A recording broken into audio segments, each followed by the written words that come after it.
লাগে তো সুন্দর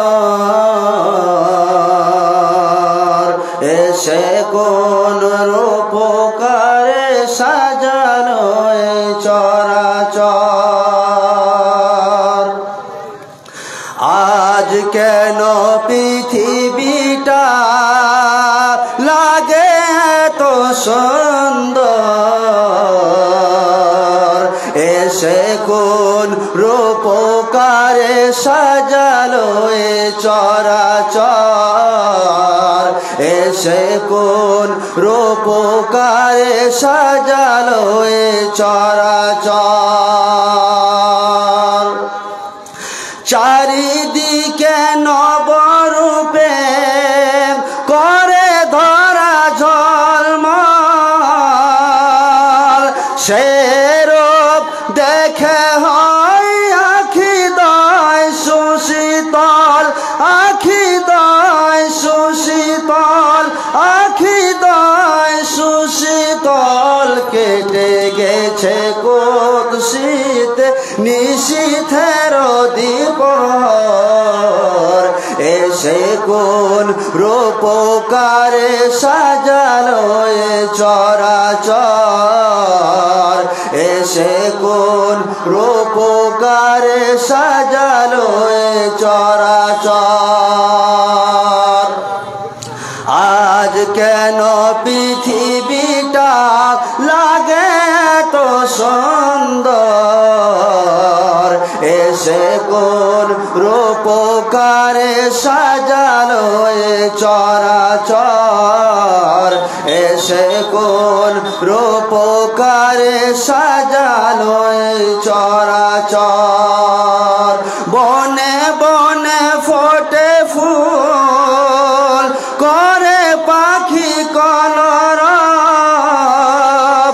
সবখানে কেন এত আয়োজন উৎসব আয়োজন উৎসব আয়োজন উৎসব গুঞ্জনে মুখরিত গোটা মরু প্রান্ত এসে কোন রূপকারে সাজালো চরাচর এসে কোন রূপকারে সাজালো চরাচর।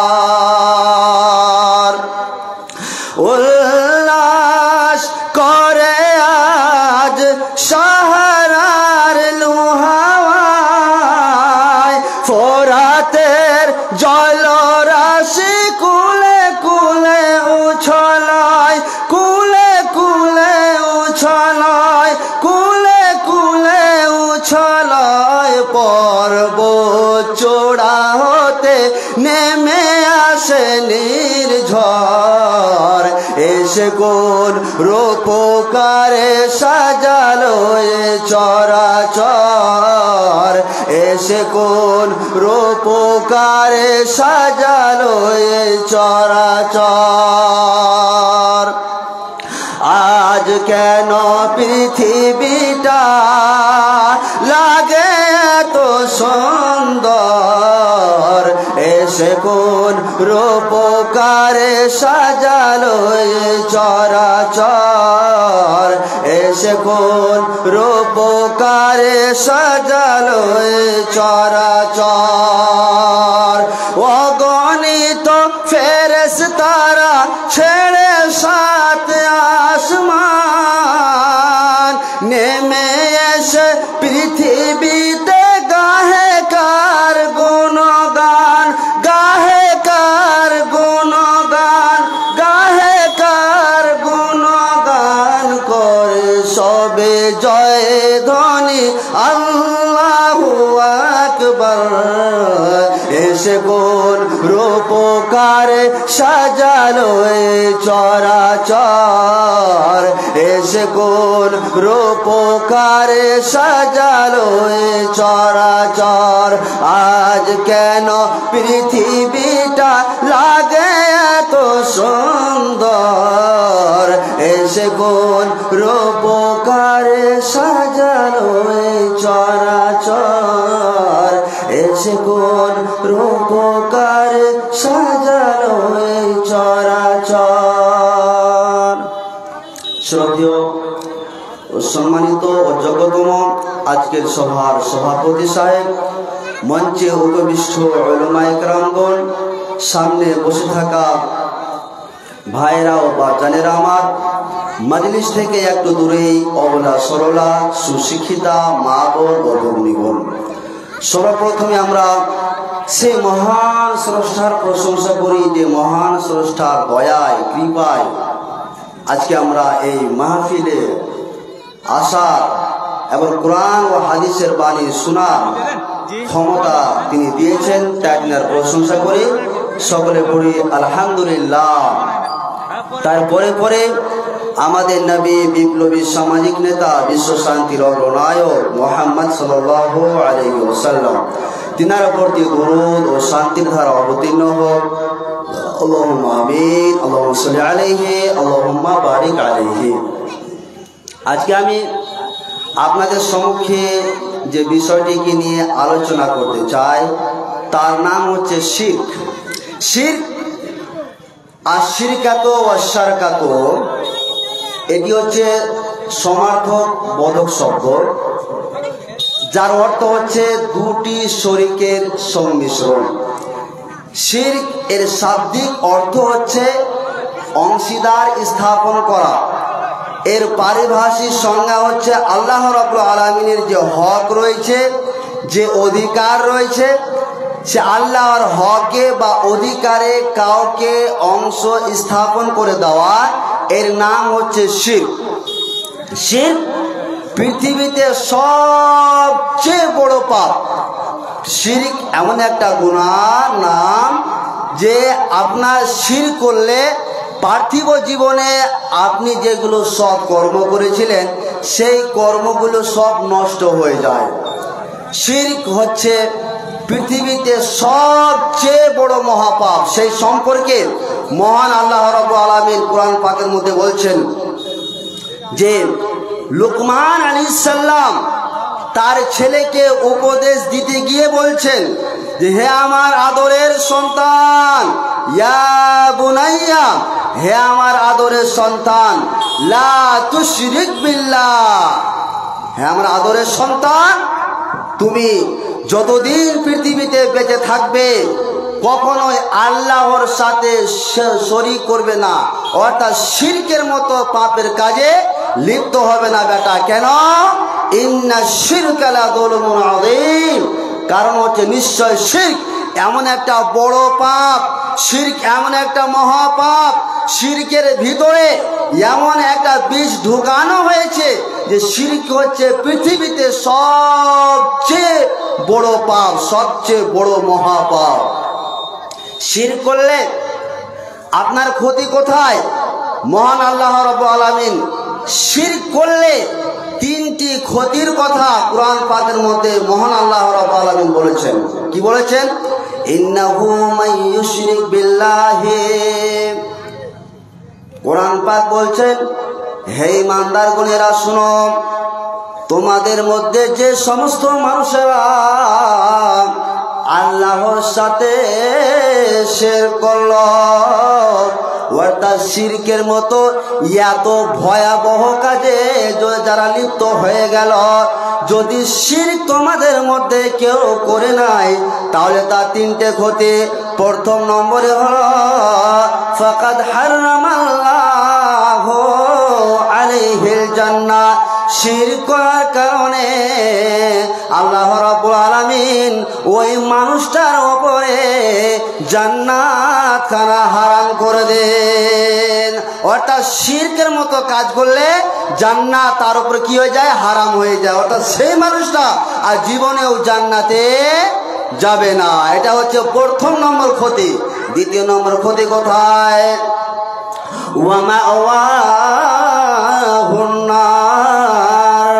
বলবেন মাওলানা সাহেব শিরকের মতো পাপের কাজ করলে জান্নাত যাবে না, তার জন্য জান্নাত খানা হারাম হয়ে গেল। তাহলে ওই মানুষটা যাবে কোথায়, তার স্থান হবে কোথায়? সেই সম্পর্কে মহান আল্লাহ রাব্বুল আলামিন বলছেন ওয়ামাওয়াহুন নার, তার বাসস্থান হচ্ছে জাহান্নাম।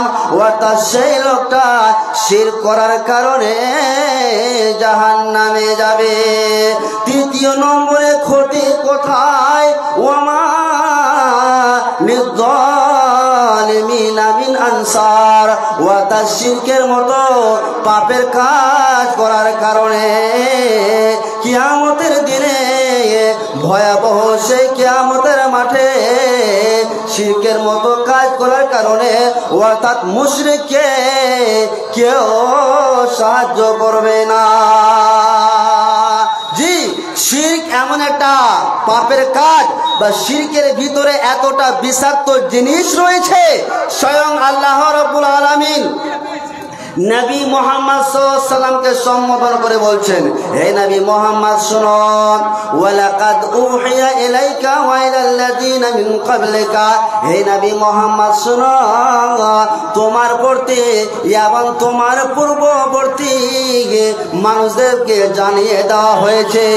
অর্থাৎ হে নবী মুহাম্মদ, তোমাকেও তাও জানানো হচ্ছে, তুমি হচ্ছো নবী মুহাম্মদ সাল্লাল্লাহু আলাইহি ওয়াসাল্লাম, অর্থাৎ সারা বিশ্বের নবী। অর্থাৎ সারা বিশ্বের নবী হয়েও হে নবী মুহাম্মদ সাল্লাল্লাহু আলাইহি ওয়াসাল্লাম, লাইন আশরাকতা লা ইয়াহবাতান্না আমালুক, হে নবী মুহাম্মদ সাল্লাল্লাহু আলাইহি ওয়াসাল্লাম, তোমার মতো নবী যদি শিরকের মতো পাপের কাজ করে নাই, শিরকের মতো যদি গুনার কাজ করে নেয়, শিরকের মতো পাপের কাজ করার কারণে লা ইয়াহবাতান্না আমালুক, তুমি যেগুলো পার্থিব জীবনে সৎ আমল করেছিলে, নেকির কাজ করেছিলে, আমি আল্লাহ তোর আমল গুলোকে নষ্ট করে দিব শিরকের মতো পাপের কাজ করার কারণে। নবী মুহাম্মদ সাল্লাল্লাহু আলাইহি ওয়াসাল্লাম শুনো, ওয়ালা তাকুনান্না মিনাল খাসিরিন, তোর সৎ আমল নষ্ট হয়ে যাবে, আর সৎ আমল নষ্ট হওয়ার পরে তুমি ক্ষতিগ্রস্তের মধ্যে নিমজ্জিত হবে। তাহলে বোঝা গেল যে শিরকের ভিতরে অনেক বিষাক্ত জিনিস রয়েছে। শিরকের মতো পাপের কাজ করলে মানুষের সৎ আমলগুলো নষ্ট হয়ে যায়।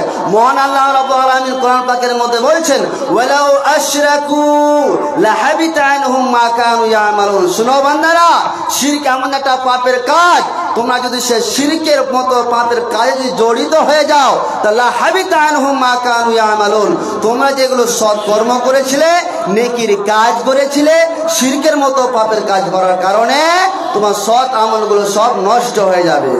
ভাইরে বন্ধুরে আমার, বাপজানেরা আমার, মায়েরা আমার, ভালো করে শুনবেন, শিরক এমন একটা পাপের কাজ, পৃথিবীতে আপনি জেনা করেছেন, ঘুষ খেয়েছেন, সুদ খেয়েছেন, যতগুলো গুনার কাজ করেছেন, কিয়ামতের মাঠে আল্লাহ রাব্বুল আলামিন যাকে ইচ্ছা তাকে ক্ষমা করে দেবেন। কিন্তু শিরকের ভিতরে এমন একটা বিষাক্ত জিনিস রয়েছে যে মহান আল্লাহ রাব্বুল আলামিন বলছেন, ইন্নাল্লাহা লা ইয়াগফিরু আন ইউশরাকা বিহি ওয়া ইয়াগফিরু মা দুনা যালিকা লিমান ইয়াশা। নিশ্চয় আল্লাহ রাব্বুল আলামিন শিরকের মতো বিষাক্ত জিনিস, সে শিরকের মতন কাজ করলে, শিরকের মতো পাপের কাজে লিপ্ত হলে আল্লাহ রাব্বুল আলামিন কিয়ামতের মাঠে মুশরিককে ক্ষমা করবেন না।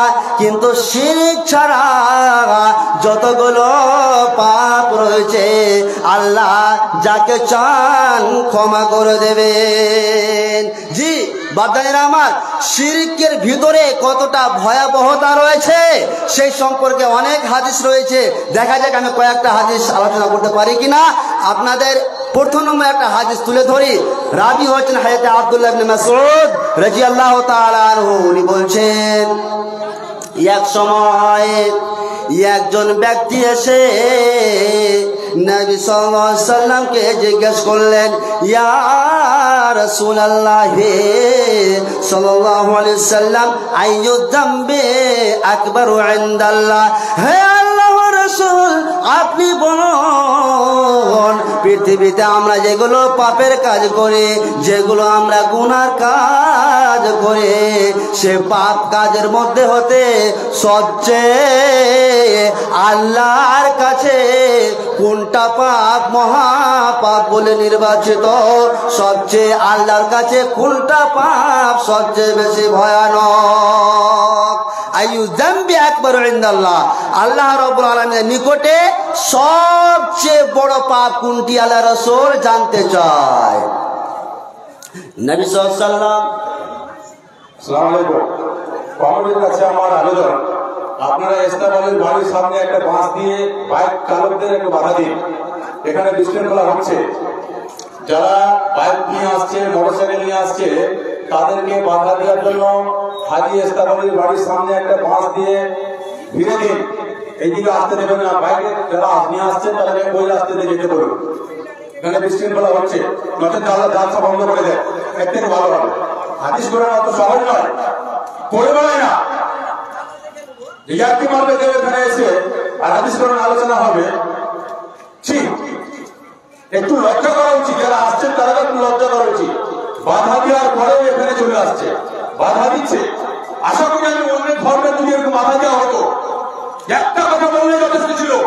আমি এই বয়সে অনেক টাকা ঘুরেছি, একটাই কথা বলে, একটা কথাতেই তারা যথেষ্ট। এত নতুন করে হাত পা করতে হয় না। বলার পরেও রক্ত করার বলে আমাকে চোখ দেখাচ্ছে। আমার কি জায়গা আছে? তুমি যেমন মুসলিম, আমি একজন মুসলিম। তোমার জায়গা আছে না? আমার কি জায়গা আছে? নাউজুবিল্লাহ, আমি বিরাজ করে ফেললাম। ভাই আমার যে যার বুকের হয়ে গেছে, ক্ষমা করবে। আমি ভুল করলাম, যার জন্য আমি ক্ষমা প্রার্থী। আমি একটু ভুল করে দিয়েছি, একটু রাগে পড়ে গিয়ে ভুল করেছি। ভাই আমার দয়া করে ক্ষমা করে দিও। যারা বাইক চালক যদি শুনতে পাচ্ছেন, সামনে দিয়ে আসবেন না। দুর্গা মন্দির আছে, ওইখান দিয়ে পূর্ব দিকে একটা রাস্তা আছে, ওই দিকে যাবেন। হাজি ইস্তাকবালের বাড়ির সামনে আমাদের কমিটির কাছে আমি আবেদন করছি, দরখাস্ত করছি, একটা ব্যারিকেড দিয়ে একটা বাঁশ দিয়ে বাধা দিন, না হলে রাস্তা বন্ধ করে দিন। এর থেকে বন্ধ করে দিলে ভালো হবে। মসজিদে মসজিদে খুতবা করে শুনে এগুলো পালন করেন। ঠিক একটু কর্ণপাত করুন, কমিটির লোক একটু কর্ণপাত করুন, একটু শুনুন। যদি আমাদের এখানে আমার ভাই সিভিক ভাইরা যদি এসে থাকেন, দয়া করে সিভিক ভাইদের কাছে আমি আবেদন করছি, অনুরোধ করছি, ভাইরাকে একটু দুর্গা মন্দিরের ওখানে গিয়ে দাঁড়াবে। যারা বাইক চালক আসছে তারাকে পূর্ব দিকে রাস্তা দিয়ে যেতে বলবেন এবং ইস্তাকবালের কাছে দুজনকে দাঁড় করে দেবেন, যাতে করে ওই পূর্ব দিক দিয়ে যাওয়া আসা করে। আসসালামু আলাইকুম।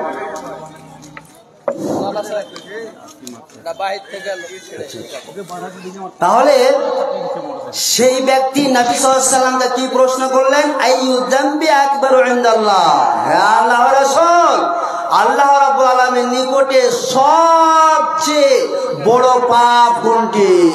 নবী সাল্লাল্লাহু আলাইহি সাল্লাম বললেন, আনতা দু'আ লিল্লাহি নিদ্দান ওয়া হুয়া খালাকাকা। শুনো, পৃথিবীতে সবচেয়ে বড় পাপ আল্লাহর নিকটে সেটি আল্লাহর সাথে অন্য কাউকে সমকক্ষ বানিয়ে নেওয়া, অর্থাৎ আল্লাহর সাথে অন্য কাউকে অংশীদার স্থাপন করা। অথচ ওয়াহুয়া খালাকাকা, অথচ আল্লাহ রাব্বুল আলামিন তোমাকে সৃষ্টি করেছে। তাহলে বোঝা গেল পৃথিবীতে সবচেয়ে আল্লাহ রাব্বুল আলামিনের নিকটে সবচেয়ে বড় মহাপাপ হলো আল্লাহর সাথে শিরক করা। সেই ব্যক্তি আবার প্রশ্ন করলেন, ইয়া রাসূলুল্লাহ, হে আল্লাহ রাসূল গো, সুম্মা আইয়ুন, তারপরে কোনটি পাপ আল্লাহর নিকটে সবচেয়ে বড়? নবী সাল্লাল্লাহু আলাইহি ওয়াসাল্লাম বললেন, আনতাকুলা ওয়ালাদাকা মাখাফাতান আইয়াতামা মাকা।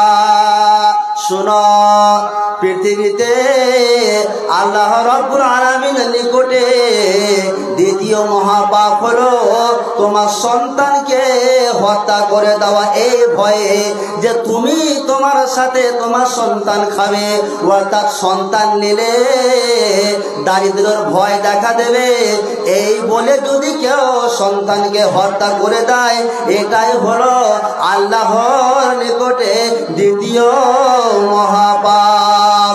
সেই ব্যক্তি আবার জিজ্ঞেস করলেন, সুম্মা আইয়ুন, তারপরে কোনটি পাপ মহাপাপ?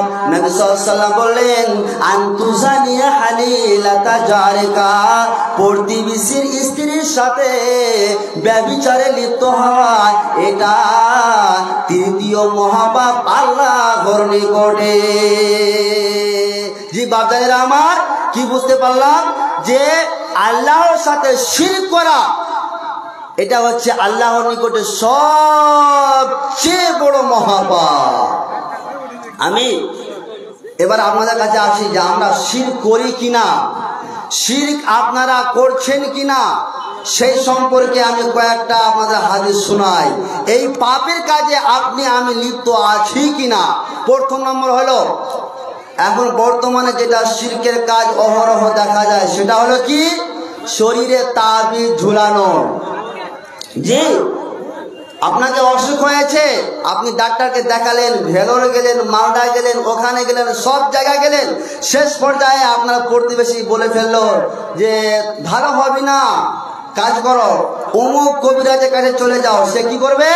শরীরে তাবিজ ঝুলিয়ে দেবে, শরীর তোমার ভালো হয়ে যাবে। এটা একটা।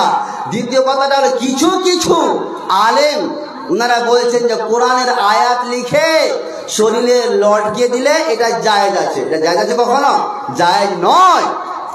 যে কোনো প্রকারের হোক না কেন, শরীরে যদি কেউ তাবিজ ঝুলায়, সেটা হচ্ছে শিরকের কাজ।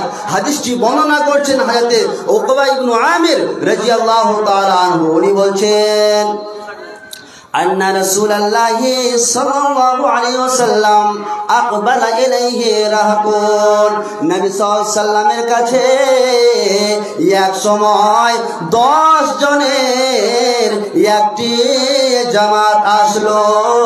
ফাবায়াত তিসআতান, নবী সাল্লাল্লাহু আলাইহি ওয়াসাল্লাম 9 জনের সঙ্গে বায়াত করলেন। আর ওয়ামসাকা আন ওয়াহিদিন, একজনের সঙ্গে নবী সাল্লাল্লাহু আলাইহি ওয়াসাল্লাম হাতে হাত মিলালেন না। 9 জনের মধ্যে কোন একজন বলে ফেললেন, ইয়া রাসূলুল্লাহ বায়াতা তিসআতান ওয়া তারাকতা হাজা। হে আল্লাহর রাসূল, কি এমন ঘটনা ঘটে গেল? আপনাদের কাছে, আপনার কাছে আমরা 10 জনের একটি জামাত আসলাম, 9 জনের সঙ্গে আপনি হাতে হাত মিলালেন, আর 9 জনের সঙ্গে হাতে হাত মিলালেন, আর একজনকে আপনি ছেড়ে দিলেন কেন?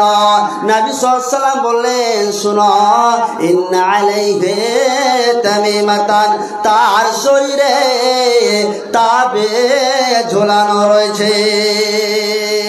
তারপরে ফাদখালা ইয়াদাহু ফাকাতাহা, যে লোকটা শরীরে তাবিজ ঝোলানো ছিল, তাবিজটাকে ধরলো, ধরার পরে তাবিজটাকে ছিঁড়ে ফেলে দিল। তারপরে নবী সাল্লাল্লাহু আলাইহি ওয়াসাল্লাম ফাবায়া, তারপর নবী সাল্লাল্লাহু আলাইহি ওয়াসাল্লাম তার সঙ্গে বায়াত করলেন, হাতে হাত মিলালেন। নবী সাল্লাল্লাহু আলাইহি ওয়াসাল্লাম বললেন, ওরে আমার সাহাবীরা, শুনো শুনো, মান আল্লাকা তামিমাতান ফাকাদ আশরাকা। তোমাদের মধ্যে যে সমস্ত মানুষের শরীরে তাবিজ ঝুলানো রয়েছে, সেই মানুষটাই আল্লাহর সাথে শিরক করলো। তাহলে বুঝতে পারলাম বাপজানেরা আমার, কি তাবিজ ঝুলানো শিরকের কাজ কিনা? কথা বলুন, শিরকের কাজ। এবার আমরা চলে আসি দ্বিতীয়, আমাদের মধ্যে শিরক আছে কিনা, সেটা কি?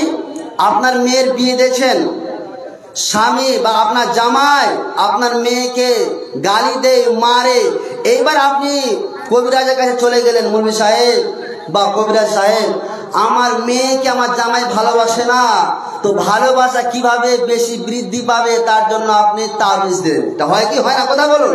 আর বিশেষ করে যুবকেরা বেশি বেশি করে কবিরাজের কাছে ঘোরাফেরা করে, কিরকম সিস্টেমে, যে কবিরাজ সাহেব আমার কোনো মেয়ে পছন্দ হয়েছে, তো আমার ওই মেয়েটাকে চায় আর কি, তো তাবিজ দেন আপনি। জি, এইভাবে তাবিজ নেই, এটা হচ্ছে শিরকের কাজ। ভালোবাসা বৃদ্ধি করার জন্য যে কোনো প্রকারের কৌশল অবলম্বন করায়, এটা হচ্ছে শিরকের কাজ। নবী সাল্লাল্লাহু আলাইহি ওয়াসাল্লাম বলছেন, ইন্নার রাকা ওয়াত তামাইমা ওয়াত তাওয়ালাতা শিরকুন, নিশ্চয় ঝাড়ফুঁক, তাবিজ আর ভালোবাসা বৃদ্ধি করার জন্য যে কোনো প্রকারের কৌশল অবলম্বন করাই হলো শিরকের কাজ। বুঝতে পেরেছেন? তারপরে যেটা আমাদের মধ্যে শিরক অহরহ হয়ে থাকে, সেটা কি? কিরকম সিস্টেমে? ধরে নেন আপনার বিয়ে দিয়েছেন, আপনার ছেলে মেয়ের বিয়ে দিয়েছেন, এবার জামাই দেখা গেল মৌলভী সাহেব বা জামাই খুব পরহেজগারি, 5 ওয়াক্ত নামাজ পড়েন, বেচারা বাড়িতে এসেছেন, আপনি নামাজ পড়েন না। এবার জামাইকে খুশি করার জন্য ফজরের টাইমে হোক বা জোহরের টাইমে হোক, যদি নামাজ পড়তে না যায় তো জামাই কি বলবে? চল মসজিদে নামাজ পড়তে। এটা হচ্ছে এক প্রকার শিরক। জেনে রাখুন বাপজানেরা আমার, মায়েরা আমার, যে কোনো সৎ আমল মানুষকে দেখানোর উদ্দেশ্যে যদি করা হয় সেটা হলো শিরক। যে কোনো সৎ আমল মানুষকে যদি খুশি করার উদ্দেশ্যে করা হয় সেটা হলো শিরক। হাদিসটি বর্ণনা করছেন হযরত আবু সাঈদ আল খুদরি রাদিয়াল্লাহু তাআলা আনহু। উনি বলছেন, এক সময় আমরা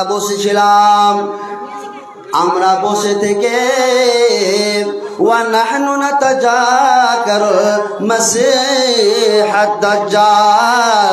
দাজ্জাল সম্পর্কে আমরা পরস্পরে আলোচনা করছিলাম, দাজ্জালের ফিতনা সম্পর্কে আলোচনা করছিলাম। ইতিমধ্যে নবী সাল্লাল্লাহু আলাইহি ওয়াসাল্লাম আসলেন, আসার পরে বললেন, ওরে আমার সাহাবীরা শুনো, আলা أخبركم بما هو أخوف عليكم عندي من المسيح الدجال। ওরে আমার সাহাবীরা শুনো, আমি কি তোমাদের ব্যাপারে যে বিষয়ে সবচেয়ে বেশি ভয় করি, দাজ্জালের চেয়েও তোমাদের ব্যাপারে সবচেয়ে যে বিষয়ে বেশি ভয় করে, সে বিষয়টা কি তোমাদেরকে আমি বলে দেব না? অবশ্যই বলে দেব। সেটা হলো কি, আশিরকুল খাফিয়ে আইয়াকামার রাজুল ফায়ুসাল্লি ফায়ুরিদু সালাতাহু লিমা ইয়ারা মিন নাজরি রাজুলিন। সেটা হচ্ছে কি? গোপনীয় শিরক। গোপনীয় শিরকের উদাহরণ কি? আপনি নামাজে দাঁড়িয়েছেন, ফায়ুসাল্লি, নামাজে দাঁড়িয়েছেন, আল্লাহু আকবার, মৌলভী সাহেব নামাজে দাঁড়িয়ে দেখছে আমি যে নামাজ পড়ছি আমাকে কেউ দেখছে কিনা, বা আমার সুনাম হবে কিনা, আমাকে কেউ দেখলো কিনা। যদি লোক দেখানোর উদ্দেশ্যে যদি নামাজ পড়া হয় সেটাই হলো এক প্রকারের শিরক। তাহলে আমরা এটা অহরহ করে থাকি। আজকের জালসার কথা বলছি, যদি আপনি টাকা পয়সা দান দেন আর যদি আপনার উদ্দেশ্য হয় যে লোককে দেখানো, তাহলে কি শিরক? আপনাকে আমলটা হতে হবে আল্লাহকে খুশি করার উদ্দেশ্যে, অর্থাৎ আমি আল্লাহকে খুশি করতে চাই, আর আল্লাহকে খুশি করার উদ্দেশ্যে দান করবেন, তাহলে সেটা আপনি আল্লাহর কাছে পেয়ে যাবেন। জি, আর যদি মানুষকে দেখানোর উদ্দেশ্য হয় তাহলে সেটা হচ্ছে শিরক। আরেকটা আপনাকে চলে যে একটা শিরকের কথা আলোচনা করি, সেটা হলো এটা আমরা অহরহ করে থাকি। সেটা কি? গাছ, ভালো করে কথাটা শুনবেন, গাছ, পাথর কিংবা কোনো দিনকে অনুষ্ঠান, কোনো দিনকে লক্ষ্য করে অনুষ্ঠান করা বা কোনো একটা স্মৃতিসৌধ জায়গার কে লক্ষ্য করে অনুষ্ঠান করা, এটা হচ্ছে এক প্রকারের শিরক। ধরেন কিরকম সিস্টেম, আপনার জন্মদিবস পালন করছেন, মৃত্যু দিবস, ছেলে জন্ম হয়েছে 1 বছর পরে পালন করছেন, সেটা হচ্ছে শিরকের কাজ। মৃত্যু দিবস পালন করতেন, সেটা একটা শিরকের কাজ। 26শে জানুয়ারি, এই যে এক কথায় একটা কোনো দিনকে লক্ষ্য করে অনুষ্ঠান করা এবং তার মাধ্যমে বরকত যদি হাসিল করার উদ্দেশ্য থাকে, সেটা হচ্ছে এক প্রকারের শিরকের কাজ। হাদিসটি বর্ণনা করছেন হযরতে আবু ওয়াকিদ আল-লাইসি রাদিয়াল্লাহু তাআলা আনহু। উনি বলছেন, এক সময় লাম্মা খারাজা ইলা হুনাইন, নবী সাল্লাল্লাহু আলাইহি সাল্লামের সাথে আমরা হুনাইনের যুদ্ধের দিকে রওনা দিলাম। কোথায় আমরা যাচ্ছি? হুনাইনের যুদ্ধের দিকে যাচ্ছি। হুনাইনের যুদ্ধ আমরা করব, ইতিমধ্যে যাচ্ছে।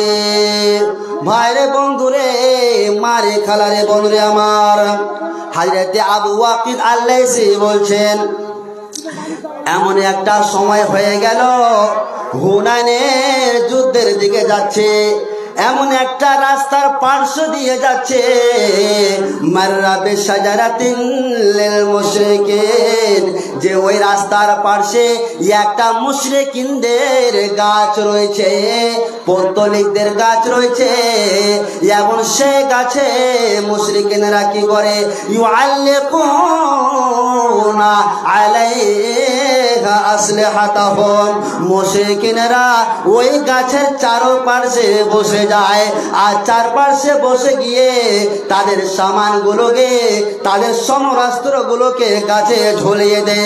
গাছে ঝুলানোর পরে তারা অনেকক্ষণ ওই গাছের পাশে বসে থাকে এবং ওই গাছের মাধ্যমে তারা বরকত হাসিল করতে চায়। ওই গাছটাকে বলা হতো জাতা আনওয়াত। এবার আমরা কি করলাম?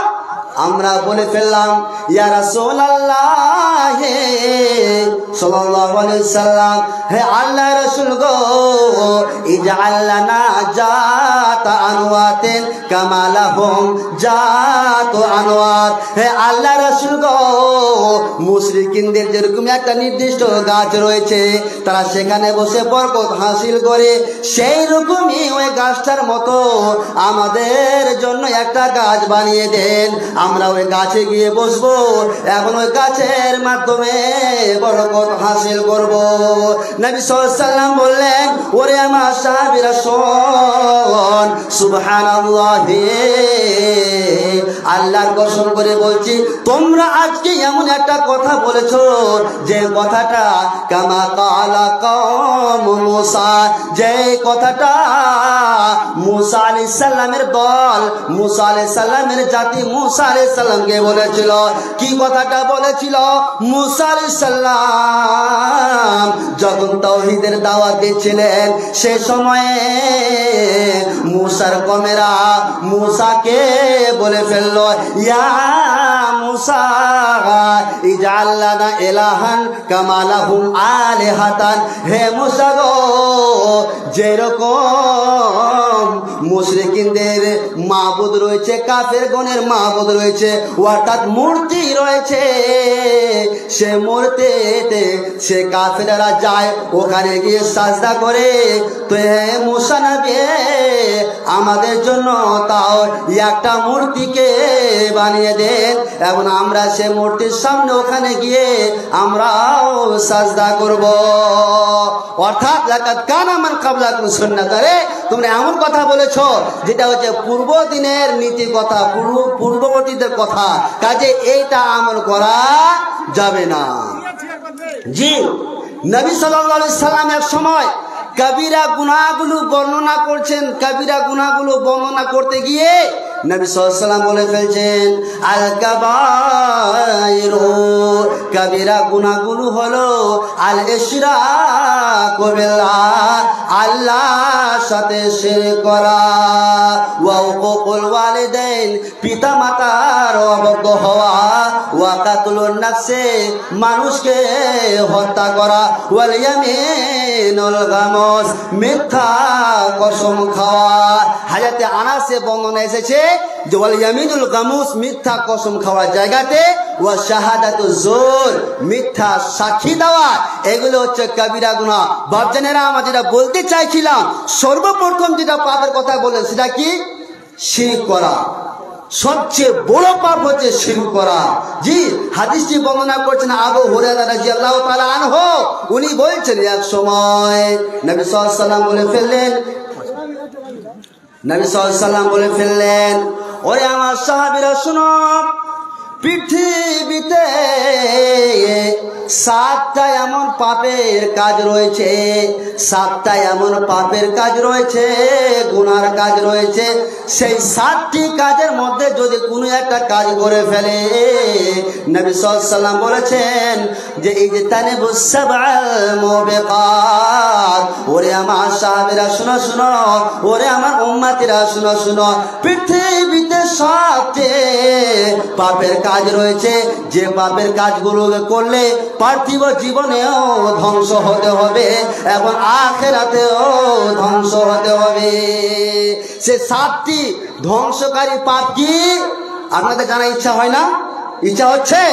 যেই 7টি পাপের কাজের মধ্যে একটা যদি আপনি পাপের কাজ করে নেন, তাহলে পার্থিব জীবনে আপনি ধ্বংস হবেন, নিশ্চিত হবেন, এবং আখিরাতেও আপনি ধ্বংস হবেন। সাহাবীরা বলতে, ইয়া রাসূলুল্লাহ ওয়া মা হুন্না, হে আল্লাহর রাসূল গো, 7টি ধ্বংসকারী পাপ কি?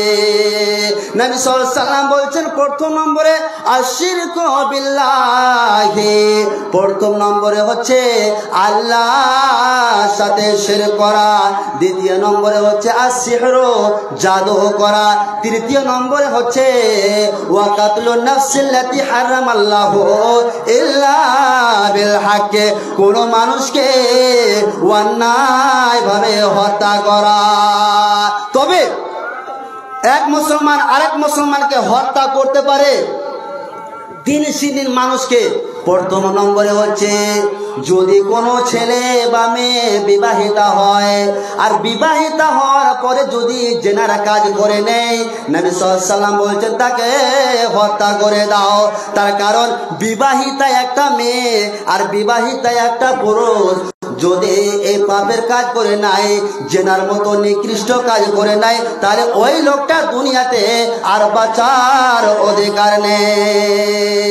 দ্বিতীয় শ্রেণীর হচ্ছে যদি কোনো মুসলমান ইসলাম ধর্ম ত্যাগ করে অন্য ধর্মে ধর্মান্তরিত হয়ে যায়। তৃতীয় নম্বরে হচ্ছে বদলার বদলে বদলা, অর্থাৎ কেসাসের বদলে কেসাস। নবী সাল্লাল্লাহু আলাইহি ওয়াসাল্লাম 4 নম্বরে এবার বলছেন ধ্বংসকারী পাপ ও আকলুর রিবা, সুদ ভক্ষণ করা।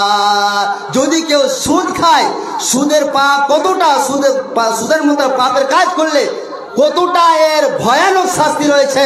নবী সাল্লাল্লাহু আলাইহি ওয়াসাল্লাম বলেছেন দিরহামু রিবা ইয়াকুলুর রাজুলু ওয়া হুয়া ইয়ালামু আশাদু মিন 36 জিনিয়াতান। যদি কোনো মানুষ 1 টাকা সুদ খায়, তাহলে 36 বার যে জেনা করে যে পাপটা হবে, তার চেয়ে কঠিন হলো সুদ ভক্ষণ করা। 36 বার জেনা করে যে পাপটা হবে, তার চেয়ে কঠিন হলো কি? সুদ খাওয়া। জি, তাহলে সুদের মতো পাপের কাজ করলে পার্থিব জীবনে ক্ষতিগ্রস্ত হতেই হবে। 5 নম্বরে বললেন ওয়া আকলু মালিল ইয়াতীম, যদি কেউ ইয়াতীমের মাল ভক্ষণ করে। ওয়া তাওয়াল্লি ইয়াউমাদ যাহফি, 6 নম্বর হলো যুদ্ধের ময়দান থেকে পালিয়ে যাওয়া। 7 নম্বরে হলো ওয়াকাজফুল মুহসানাতিল মুমিনাতিল গাফিলা, সরলা নির্দোষ কোন মেয়ের ওপর ব্যভিচারের অপবাদ দেওয়া, এটা হচ্ছে 7 নম্বরের ধ্বংসকারী পাপ। বাপজানেরা, আমি আপনাদেরকে বলছিলাম 7টি ধ্বংসকারী পাপের কথা নবী সাল্লাল্লাহু আলাইহি ওয়াসাল্লাম বললেন। প্রথমে বললেন আশরিকু বিল্লাহি, আল্লাহর সাথে শিরক করা। মুআয বিন জাবালের একটা হাদিস। এবার বলবেন মৌলভী সাহেব, এখন ধরে নেন আমি যাচ্ছি হরিশ্চন্দ্রপুর, কোনো যদি হিন্দু বা কোনো যদি বেধর্মী মানুষ যদি আমাকে জবরদস্তি ধরে নেয়, আর ধরে নেওয়ার পরে বলে মৌলভী সাহেব শুনো, তুমি এই মন্দিরের সামনে সাজদা দাও, সে সময় আপনি কি করবেন? জি, সে সময় আপনি কি করবেন? হাদিসটি বর্ণনা করছেন হযরতে মুআয বিন জাবাল রাদিয়াল্লাহু তাআলা আনহু। উনি বলছেন এক সময় নবী সাল্লাল্লাহু আলাইহি সাল্লাম আওসানি রাসূলুল্লাহ সাল্লাল্লাহু আলাইহি সাল্লাম বিআশরি কালিমাতিন, নবী সাল্লাল্লাহু আলাইহি সাল্লাম আমাকে 10টি কাজের উপদেশ দিলেন। মুআয বিন জাবালকে নবী সাল্লাল্লাহু আলাইহি সাল্লাম কয়টি কাজের উপদেশ দিলেন? 10টি কাজের। কি 10টি কাজ? প্রথম নম্বরে বললেন মুআয বিন জাবাল শোনো, মুআয বিন জাবাল শুনে নাও, লা তুশরিক বিল্লাহি শাইআ। মুআয বিন জাবাল রে, পার্থিব জীবনে তুমি যতদিন থাকবে খবরদার খবরদার, লা তুশরিক বিল্লাহি শাইআ, আল্লাহর সাথে শিরক করা যাবে না। যদিও ওয়াইন কুতিলতা, যদিও তোমাকে কোনো বেধর্মী মানুষ ধরে আর হত্যা করার যদিও হুমকি দেয়, যদিও তোমাকে হত্যা করে দেয়, তবুও আল্লাহর সাথে শিরক করা যাবে না।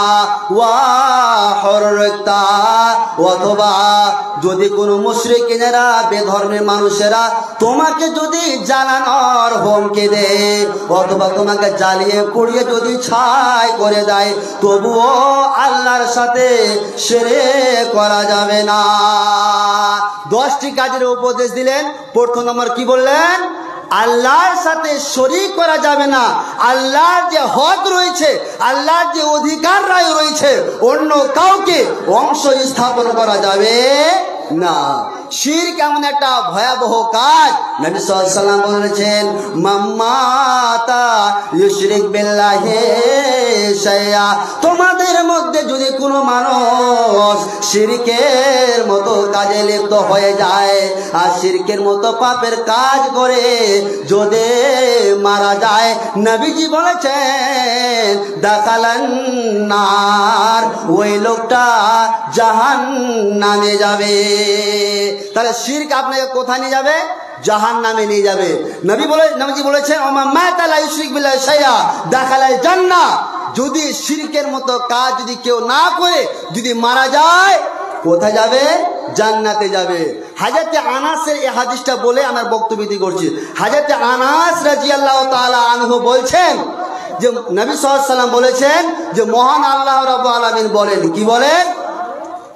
ইয়া ইবনে আদম, হে আদমের সন্তানেরা শুনো শুনো, ইন্নাকা মা দাওয়াতানি ওয়া রাজাওতানি, হে আদমের সন্তানেরা শুনো, তোমরা পার্থিব জীব জগতে চলাফেরা করো, আর পার্থিব জগতে চলাফেরা করতে গিয়ে যদি তোমাদের দ্বারা পাপের কাজ হয়ে যায় এবং তোমরা যদি আমাকে ডাকতে থাকো, আমার কাছে যদি তোমরা ক্ষমার প্রার্থনা করো আর যদি ক্ষমার আশা রাখো, আমি আল্লাহ বলছে আমি তোমাকে ক্ষমা করে দেব এবং ক্ষমা করার ব্যাপারে লা ওবারে আমি কারো পরোয়া করি না।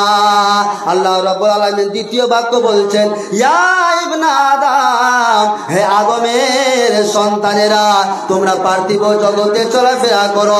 চলাফেরা করতে করতে যদি তোমাদের পাপের কাজগুলো, পাপ কাজ করতে করতে তোমাদের পাপের কাজগুলো যদি লাও বালাগাত জুনুবুকা আনানাস সামায়ে, আসমান পর্যন্ত যদি পৌঁছে যায়, আর তোমরা যদি সুম্মাস্তাগফারতানি, আমার কাছে যদি ক্ষমা চাও, তাহলে আমি আল্লাহ তোমাদের ক্ষমা করে দেব এবং ক্ষমা করার ব্যাপারে আমি কারো পারওয়া করি না।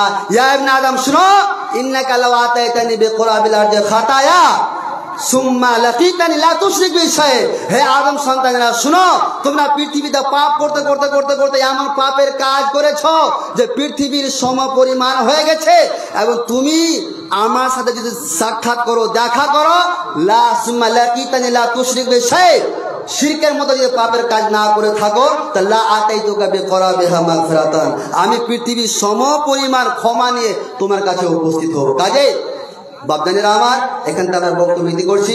বলার উদ্দেশ্য হলো শিরক একবারে বিষাক্ত পাপ। কাজে শিরকের মতো এত ভয়াবহ কাজ থেকে আমাদেরকে বাঁচতে হবে। আল্লাহর কাছে প্রার্থনা, হে আল্লাহ, তুমি আমাদেরকে এই শিরকের মতো ভয়াবহ কাজ থেকে আমাদেরকে বাঁচাও। আল্লাহুম্মা আমিন। আসসালামু আলাইকুম ওয়া রাহমাতুল্লাহি ওয়া বারাকাতুহু।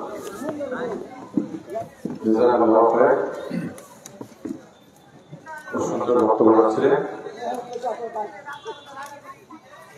তার জন্য আমাকে অসংখ্য ধন্যবাদ। এবারে আমি আমাদেরই জনাশন আছে নেফাজুল হক, মাওলানা নেফাজুল হক, আনোয়ার মিশনের শিক্ষক, আমি তাকে আহ্বান করছি মাইকের সাথে। নেফাজুল হকের বিষয়বস্তু হল সুদ। সুদ সম্পর্কে কিছু আলোচনা করবে। নতুন বিষয় না, কিন্তু ঘরের ছেলে আমাদের এড়িয়ে যাবে না। শুনুন, আপনার ঘরে হতে পারে হীরা, মতি, আমরা বলে থেকে সাধারণভাবে গোবরের পদ্ম ফুল করেছি। শুনুন, মূল্যায়ন করুন। আমি বক্তব্য রাখার জন্য অনুরোধ করছি। আসসালামু আলাইকুম ওয়া রাহমাতুল্লাহি ওয়া বারাকাতুহু।